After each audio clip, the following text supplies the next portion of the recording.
Greetings Internet, welcome to Aaron Plays, and I hope you're doing fantastically well. This will be the continuation of my War and Peace Russian campaign. I'll be doing the September turn for the French, which is turn 5 of 8. Last turn we had the French take Smolensk and Kiev via a siege, Smolensk via a sequence of battles, and in the Russian turn 4 they bugged out. Both armies are looking very depleted, so we'll have a look at the French and see what offensive potential they still have. So enough of me yakking. Do the things that you need to do on the bottom below the screen for the continuation of my channel, and let's go down to the map.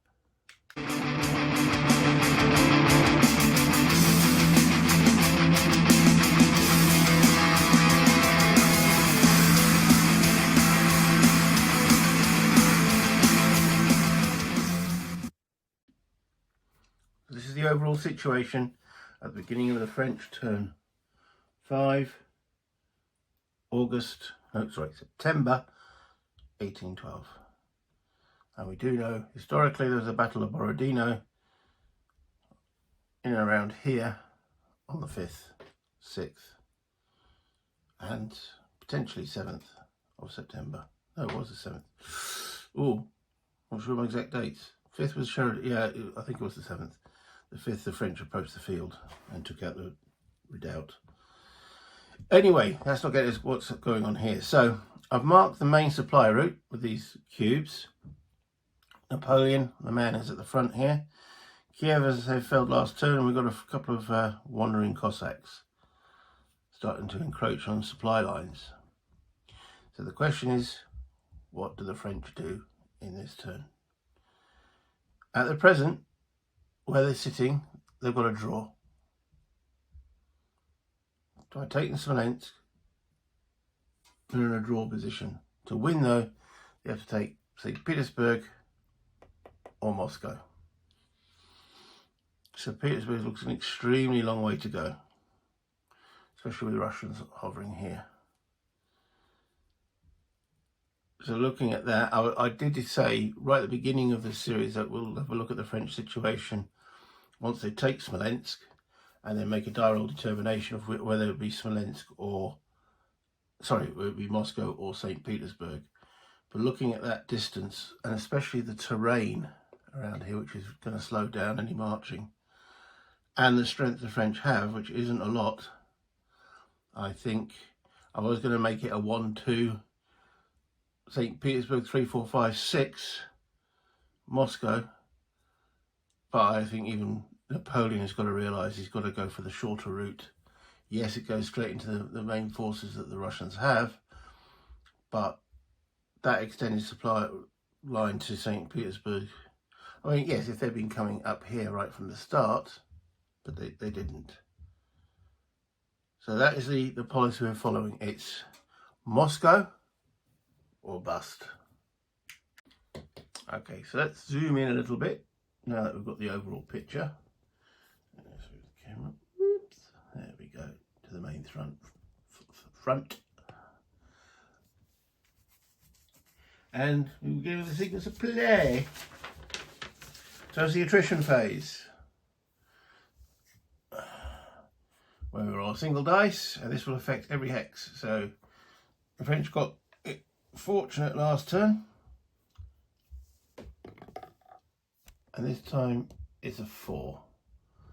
Okay, so we're going to go through every hex and check and see, and I'm going to start at the front and work my way to the back. And I'm going to change my glasses so I can actually see what's on the map. Yes, I know I need to get some bifocals. Right, so we'll start with the hex with Napoleon, who has Vizier and Eugene with him. Okay.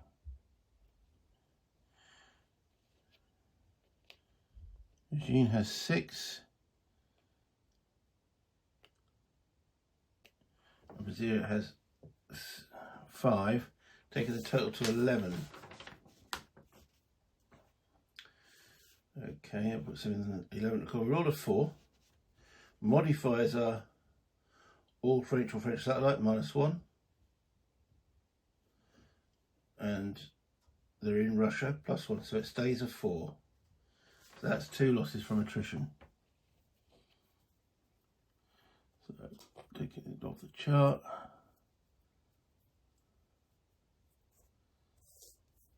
Back 3. Okay. Move on to the next X, Davu, who has 1, 2, 3, 4, 5 strength points. So he's with a 4, that's no losses. Nay. Wow, Nay's only got 2, no losses. Under here, Bra.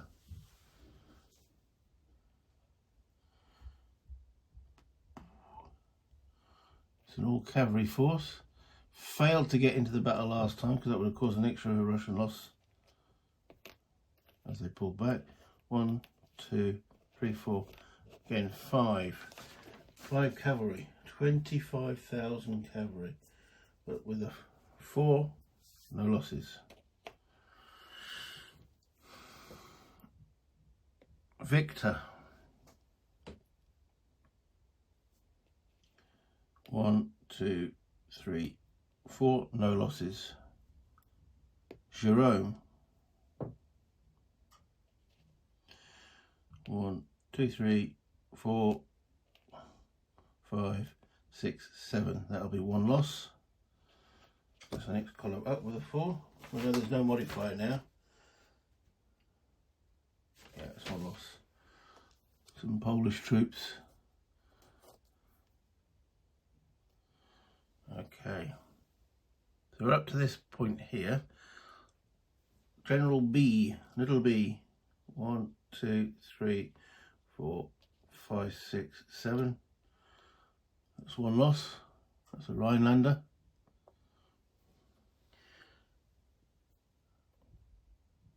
Big B. More satellite forces moving up. 1, 2, 3, 4. No losses.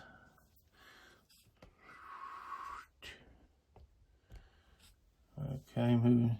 That's Big B. We've been up to here. All right. 2 Württembergers. No, Schwarzenberg. No. York. No, not enough troops.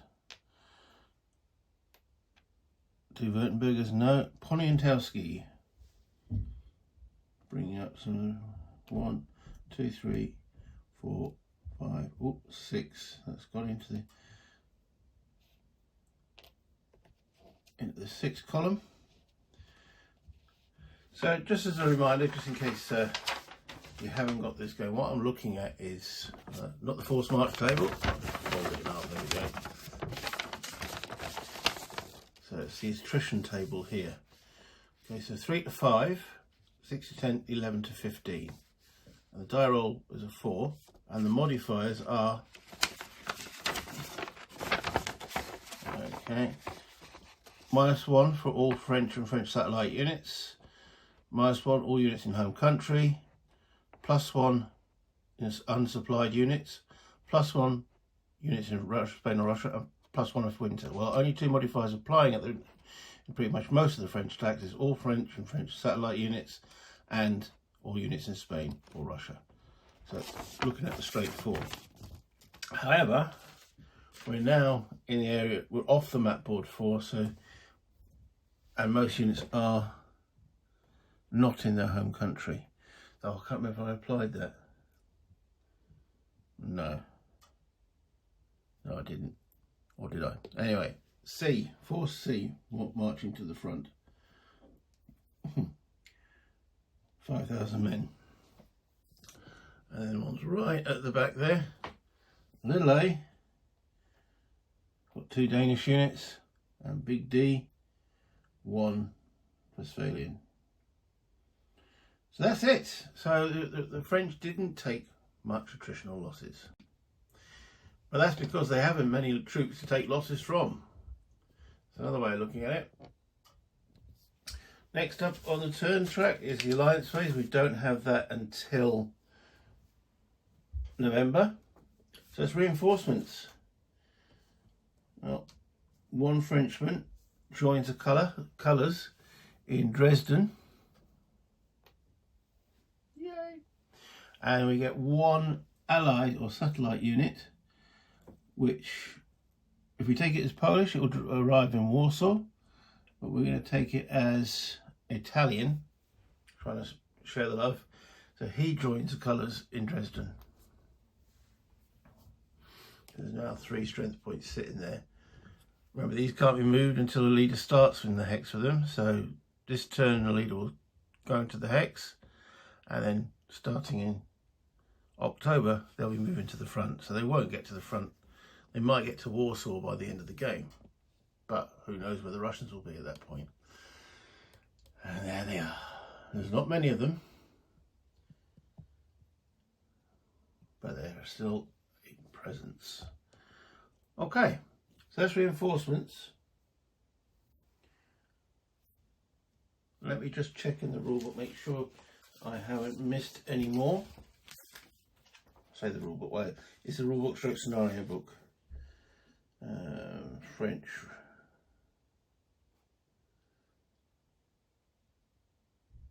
In October at Danzig, they get 2 cavalry. And in September, so that's it. Okay. After reinforcements, we have the movement phase. Okay, so we're going to push up to these entrenchments. I'm not sure how many Russians are in here, can't remember. And I'm not going to check. There's a lot of leaders, and there's one that can reinforce.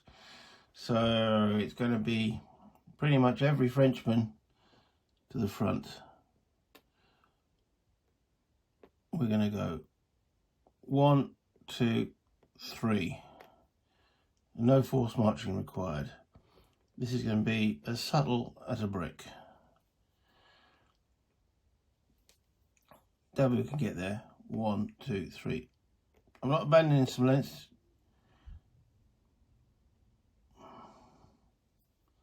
Okay.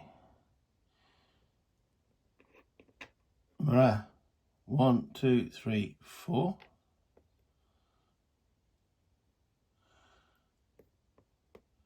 And Ney.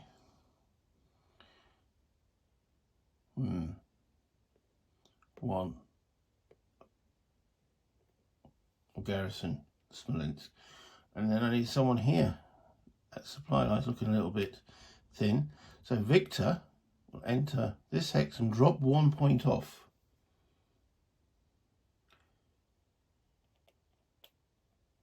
So he'll drop off a Westphalian in there. So there's 2 strength points. So that's 1, 2, 3 to there.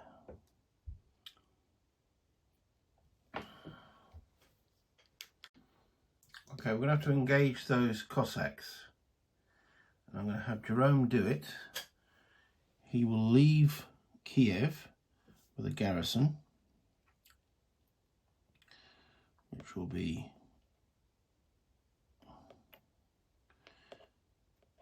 three infantry. I'm going to approach those Cossacks. Let me bring the 3 infantry onto the board. That gives him 1 cavalry. There's a cavalryman in force B, little b,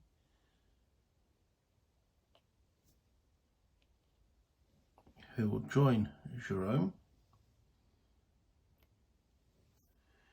And little b has got, actually he's got 2 cavalry. So let's let Jerome have 3. Little b needs to drop off some troops there.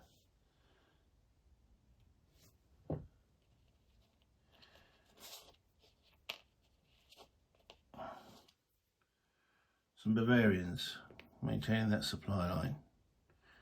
Actually, he doesn't need to drop them there. He'll move 1, 2, no, that's 4. So he'll move to there, drop those Bavarians off for 1, 2, 3. So that maintains the southern supply route. Schwarzenberg, who's just off map, comes into this hex, picks up those 2 troops there.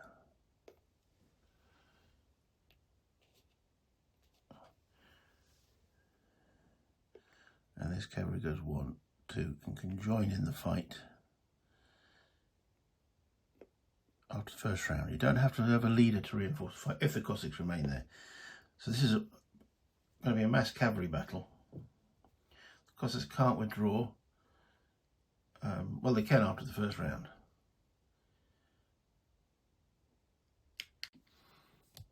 Just going to mark the main supply route. Okay. Oh, but Force B there has, what's he got in his hex?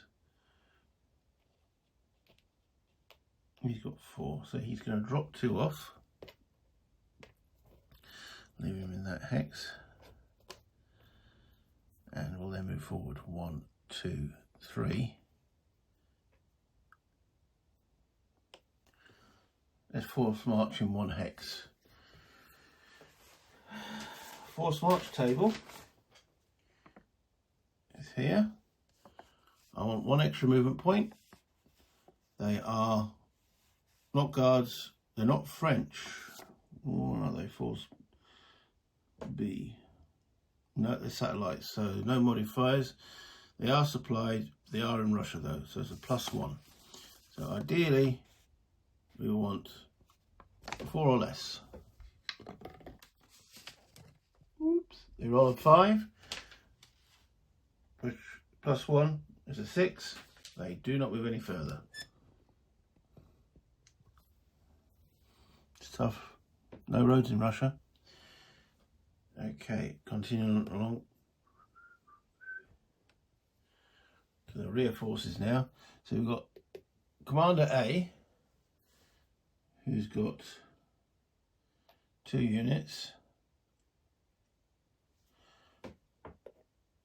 1 across the river, 2, 3. He's also going to try for 1 hex to see if we can get into Vilna. 6, no, the French don't want to force march. It's been a long campaign. In this hex we just have 2 troops, that supply route. Rest of the toss we've only got 1. But we've got Force C moving up here. He's only got 1 as well, so 1, 2, in there for 3, 4. So again, 1 movement point required. This time it's a little bit better on the dice. It's a 3, becomes a 4. That's okay. So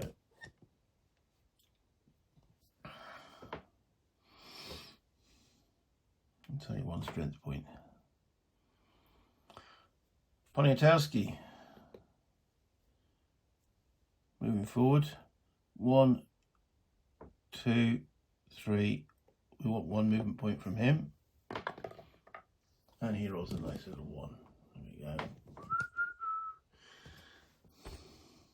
4. Constant bringing troops up from the rear. So one of the things I like about the game, it reflects that, you know, there's a constant march. But as they're marching to the front, they can take losses if you really force march them, and we need to force march them. Okay, and then we got the real rear dudes. So Commander D joins with these. So that's 1, 2, 3. He's got 1 with him already, so that's 4. So that's 20,000 men. And Commander A at the top here goes 1, 2, 3. Try and force march into Thorn. That's 1 movement point. He rolls a 5, becomes a 6. So he don't make it. We've done Schwarzenberg, so what we're doing with the Prussians There's 3 here and 1 here, and I think we're quite happy to guard the front, just in case the Russians come down here, which, as far as I remember, there's not many forces there, but they could start to move. I believe that's the French movement completed. Combat phase. Essentially we have 2 combats, one against the Cossacks to the south and one against the Leeds Bagration in the centre, and we have to resolve these simultaneously. So let me just bring them up. You see that? Bring the camera, there we go.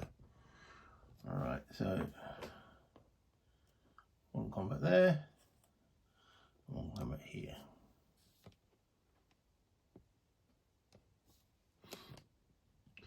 Right, so let's work out who, what and where.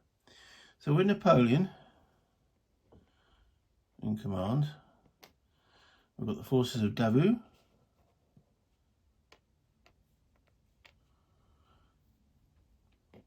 forces of Eugene,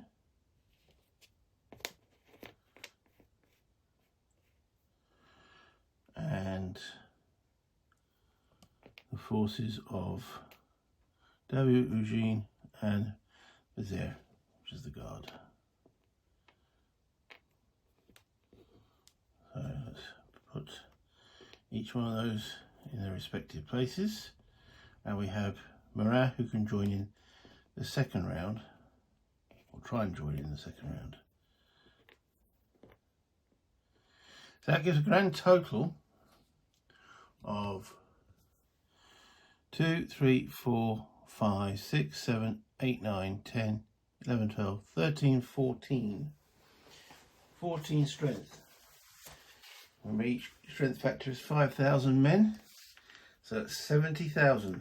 The army, right at the pinnacle of its force, has only got 70,000 men. So how depleted the French are. Okay, so it's 14 combat factors. The Russians, now they are under the command of, leave that there, Bagration, who has a reasonable stack of troops, but mainly all ones. They, in fact, there's 1, 2 there, 2 twos, not too bad. He has Barclay with him. Running out of space. Let's condense these down a little bit.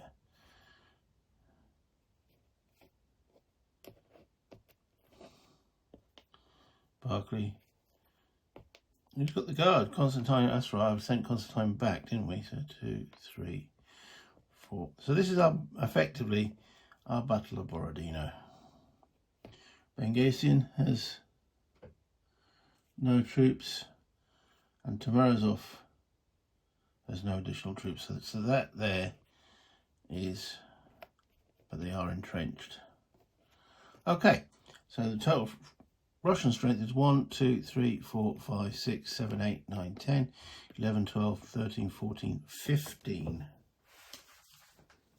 combat factors. So it would be the Russians rolling the dice. Modifiers. Okay, so the French have Napoleon, so that's 3. They also have a morale of 2, takes them to 5. The Russians have Bagration in command, which is 2. They have an entrenchment, which is 3. And they have a morale of 3, taking them to 6.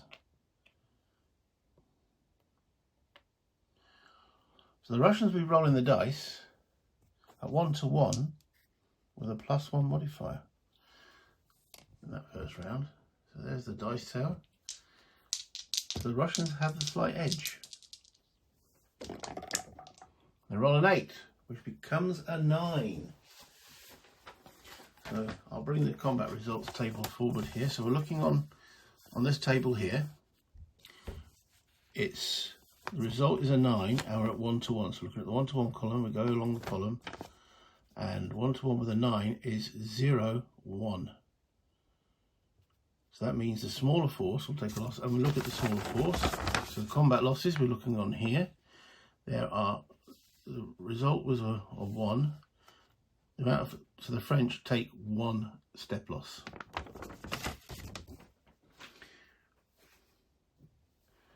Okay. That's the first round there. Put a round marker. No demoralisation though. Okay. Then we go to the southern battle. Here, Jerome will engage the Cossacks. Jerome has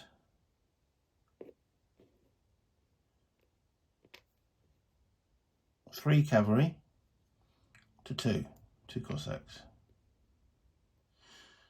Oh, both Cossacks, yeah. There's 3 to 2 odds. And modifiers. We have, for the Cossacks, 0. Their morale is 0. For the French, their morale is 1, and Jerome gives them +1 as well. So it's 3 to 2 with +2 on the dice. So again, let's go to the Tower of Doom. French rolling, 3 to 2, 6, 7, 8. So we're looking at 8 on the 3 to 2 column, which is 0 and 1. On the 1, that's 1 step loss for the Cossacks.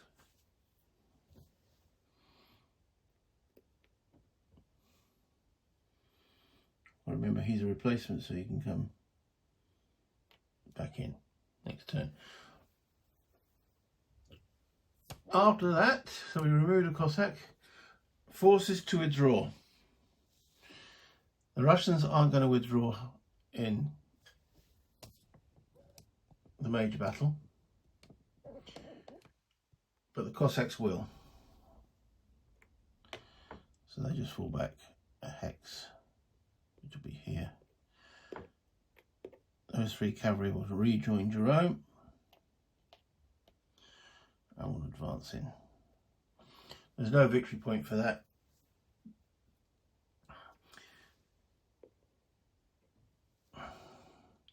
They're moving over now to focus on the main battle.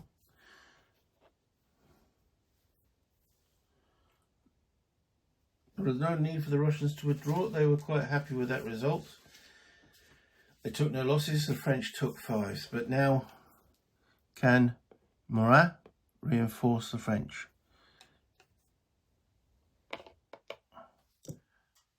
He needs, it's a 5 or a 6, but you've got a +1 modifier for him. So 4, 5 or 6.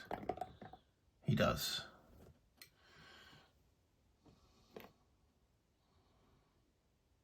Alright, so that brings it in an additional, and these are all cavalry. 1, 2, 3, 4, 5 strength points for the French. Taking their strength from 13 to now 18. We have the Russians can reinforce as well. So Constantine, he's also on a 4, 5 or a 6. He's sitting adjacent to where the battle's occurring. 3 +1's 4. He doesn't. Oh, I say we're going into round 2.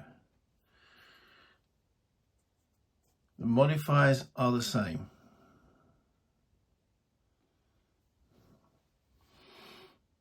So this will be 1 to 1 with a -1.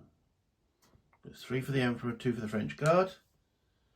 And the Russians are entrenched. I'm sure it applies for all rounds. Yeah, it does. So it applies for all rounds. So the French are attacking at 1 to 1 with a -1 modifier. Oh dear. Come on, the Emperor. This is where you need a good roll. 6 becomes a 5. That's not a good roll. 1-1 with a 5. On here, that's the French take a loss, and it's a 1. So we're looking on here, and we look at the smallest force, which is the Russians, who now have 15. At 15, that's 2 losses to the French, and none to the Russians. Or another way to put it, that's a bloody nose. And it's not going to get any better for the French.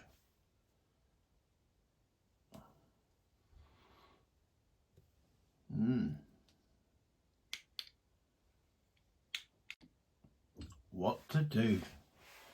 The Russians can get more troops in, the French cannot. So it's going to be a 1-1 at -1 each time. And if they roll, could commit the French Guard. But do, as Napoleon said, there's one, commit your final reserve when you're 3,000 miles away from Paris. I think the French will have to withdraw. That's got to hurt. They've just taken 15,000, yeah. 1 loss in the first round, 2 in the second. 15,000 troops died. No Russian losses. There would be, but it's not significant enough to put on the actual map. Now, if the French decide to withdraw, the Russians can advance into that hex.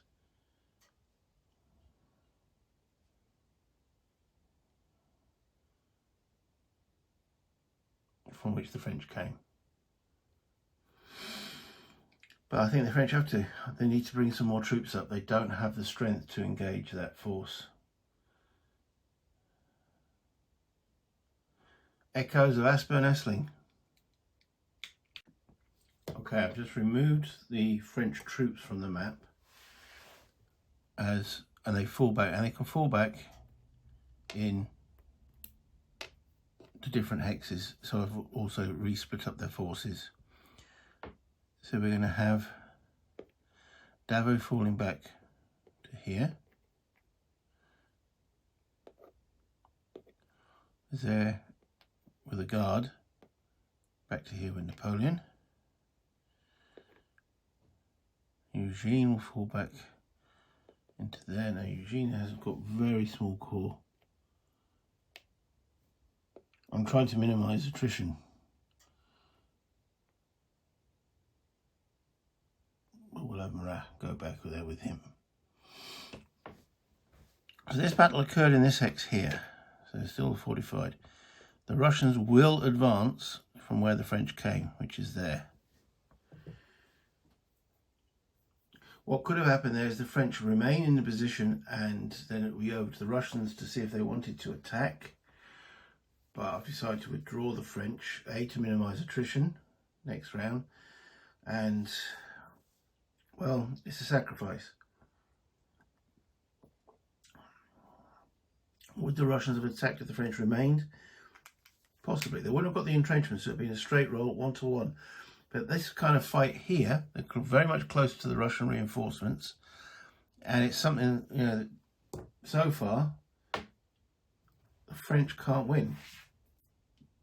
They need to get some more of these guys up to the front, but the more guys they move to the front, the weaker the supply chain is. So anyway, let me just put the Russians back on the map. I've removed all the troops. There are 4 Russian leaders in there, in this hex.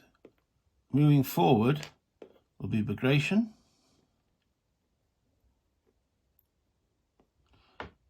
and the other 3 will stay behind. I can't just split them up willy-nilly. Can only advance into that hex. The last thing we've got to do is some die rolls for leaders. We'll start with the French because the dice are in the pool. So the big man himself, Napoleon. We're looking for double 6 for losses. Davu. Oh, that's a 6. What's that one? Ooh. Davu. Eugene. No. Morin. No. And Bazir. No. Now for the Russians, we have Migration. No. Barkley. No. And Tomarazov. No. And who was the last dude? Menegessen. From Benghazian. Close but no cigar. It's only on a double 6 is one of these actual counters taken down. The other ramification of that defeat is the Allied have advanced into a hex, so they get, right at the side here, they get 1 victory point.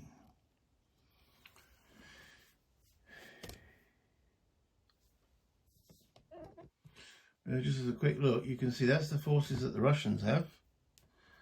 This is Midetras, and that's the forces the French have. So the French still have a lot of forces, but they're not at the front, are they? Okay, that ends the combat phase, and we move on to, well, bringing you back up to the top from an end of turn yak. I do like the combat system in this game. It does create that ebb and flow of a battle, you know, reinforcements coming in, do we stay, to withdraw, and yeah, the French getting a bloody nose there. So, but there are still more Frenchmen coming, but the Russians get some more reinforcements as well. So will the Russians launch into a counterattack, or will they keep themselves steady at the present moment? I don't know until I actually play the Russians and have a look at what other forces they've got. I know they're getting some reinforcements as well. So I'm trying to keep myself a little bit in suspense, because I wasn't exactly sure how many Russians were in those entrenchments, and it turns out, well, they had more than the French at the pinnacle of the attack. So moving into Russia with 600,000 men, but right when the actual numbers were needed, there was only 70,000 Frenchmen. Supply lines protected, but not able to deliver that crushing blow that Napoleon wanted, and in fact being thrown back. Not in disarray, there was no demoralisation, but there was a gradual grind. If that battle had continued, one really bad French roll, crack 'em out, could have committed the guard, but no, I decided not to. So it's all down to what the Russians are going to do now. The other thing I'd like to mention at this point, I've been in contact with another YouTuber, a guy called Marc Roger. Go and check out his channel. I'll put the link below. We have, through various discussions, he was watching me play Anzio. He's now doing an advanced game of Anzio. And through discussions, we decided to do the campaign of War and Peace. Yes, the full 10 years, 120 turn campaign game. Then reality struck in and I thought, let's play a smaller one first to see how it goes. So we're actually going to do the 1813 campaign after I finish this. And because he lives the other side of the world, almost, California, and I'm good old Blighty, there's an 8-hour time difference. So we're going to use Vassal, but we're going to make it live Vassal, similar like I did with another Mark, when I did the Eagles of France series. So we'll have the Vassal on the screen and we'll play live. And we'll take it from there. See how it goes. We've had a few interesting little chats. Well, one interesting chat. Lots of email chatter. And yeah, I'm quite excited about that. So yeah, check out his link below. Definitely worth a watch on his channel. He's playing, say, a moment Anzio, but he does do the similar to what I do, old games, new games, and he's doing a little or a lot of going through games that he's got in his collection.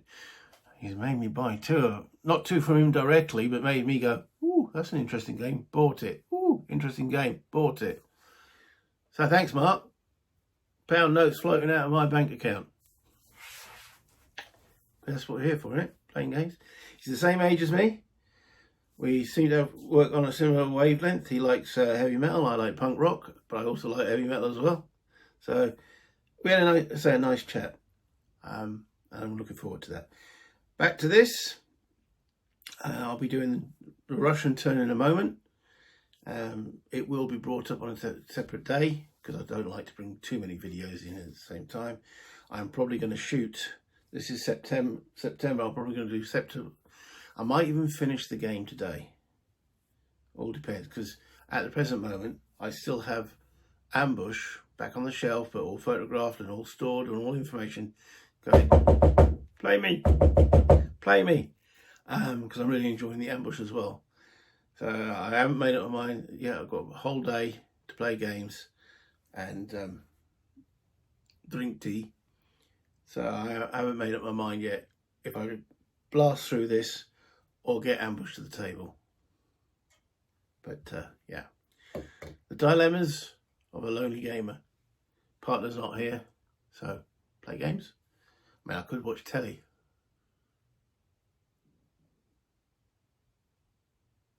Could watch YouTube channels. A little bit better. Read a book. It's a bit more better. But I'm going to play games. It's more fun. Hope you enjoy what I do. If you do, you know what to do. The like button. Subscribe if you haven't done so already. Be much appreciated. Any comments, add them down below. I read them all. I respond to them all at the present moment. If I've got time. But I really love reading them. And yeah, the little dingling. Notification whenever I put anything up. Till next time, have fun, play games, drink tea, buy internet,